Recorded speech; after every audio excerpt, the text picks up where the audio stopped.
જય આશાપુરામાં સ્પોર્ટ્સ ગુજરાતી ચેનલમાં તમારું હાર્દિક સ્વાગત છે. આજના નવા વિડીયોમાં તમારું હાર્દિક સ્વાગત છે. પંજાબ કિંગ્સ સામે ગુજરાત ટાઇટન્સનો 11 રનથી પરાજય થયો. ગુજરાત ટાઇટન્સ આ મેચ જીતી શકતું હતું, પણ 3 ઓવરો 15, 16 અને 17મી ઓવરમાં 5, 8 અને 5 રન આવ્યા. વિજયકુમાર વ્યસની ઓવરમાં ફક્ત 2 ઓવરમાં એને 10 જ રન આપ્યા, જે હારનું કારણ બન્યું. સરપંચ રુથરફોર્ડે બેટિંગ સારી કરી, પહેલી 5 બોલમાં 17 રન કર્યા, પણ જ્યારે વિજયકુમાર વ્યસની ઓવરમાં આવ્યા ત્યારે એક જ આમ પાછળ જો સ્ટમ્પ પોતાની લાઈન પર ઉભો રહ્યો હોય તો વિજયકુમાર વ્યસ્કે પોતાની લાઈન અને લેન્થમાં બદલાવ કરવો પડ્યો, તો રુથરફોર્ડ 6 અથવા 4 મારીને સ્કોર કરી શક્યો હોત, પણ એવું ના કરતા ગુજરાત ટાઇટન્સ 11 રનથી હારી ગયું છે. ગુજરાત ટાઇટન્સ આજે બેટિંગ લાઇનમાં પણ બદલાવ કર્યા. ઓપનરમાં સાઈ સુદર્શન અને શુભમન ગિલ. જો પહેલી 3 ઓવરમાં રન જ નથી આવ્યા, પહેલી 3 ઓવરમાં બહુ ઓછા રન આવ્યા, પછીથી શુભમન ગિલે રન કર્યા.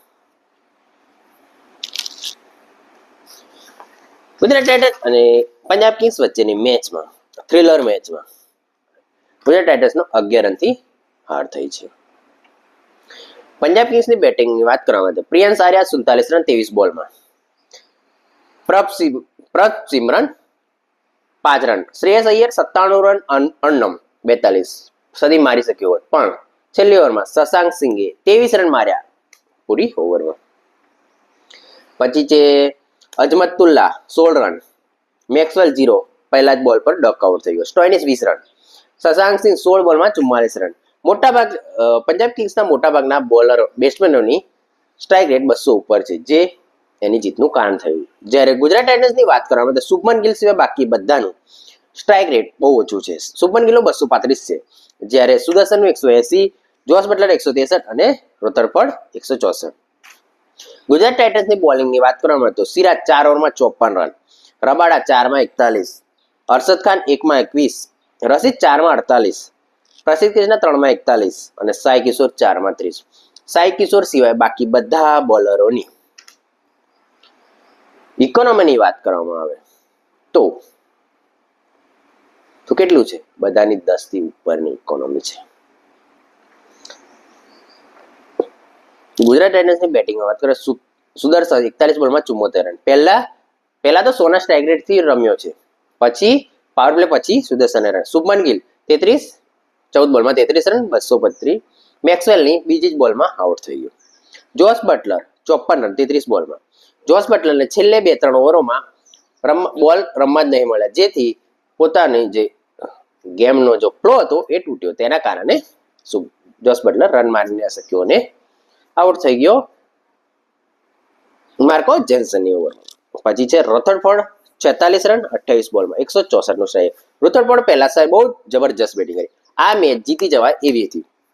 15, 16 અને 17 3 ઓવરમાં રન જ નહીં આવ્યા, જે નાખી છે વિજયકુમાર વ્યસ્કે 15મી અને 17મી ઓવર, જેમાં 5-5 રન જ આવ્યા, જેના કારણે ગુજરાત ટાઇટન્સ રન ચેઝ ના કરી શક્યો. પંજાબ કિંગ્સે 243 કર્યા હતા 5 વિકેટે, જ્યારે ગુજરાત ટાઇટન્સે 232 રન 5 વિકેટ 11 રનથી હારી ગયું. બોલિંગ વાત કરીએ તો હર્ષદીપ 4 ઓવરમાં 36, 2, માર્કો જોન્સન 4 ઓવરમાં 44 રન 1 વિકેટ, મેક્સવેલ 2 ઓવરમાં 26 રન, સ્ટોઇનિસ 2 ઓવરમાં 31 રન 0 વિકેટ, ચહલ 3માં 34 અને વ્યસ 3માં 28. એમાં પહેલી 2 ઓવરમાં તો ખાલી 11 જ રન આપ્યા, 10 જ રન આપ્યા. જો તમને વિડીયો સારો લાગતો હોય ચેનલને સબસ્ક્રાઇબ કરો અને વિડીયોને લાઇક કરો. અત્યાર સુધી બધી ટીમો એક મેચ રમી ગઈ છે.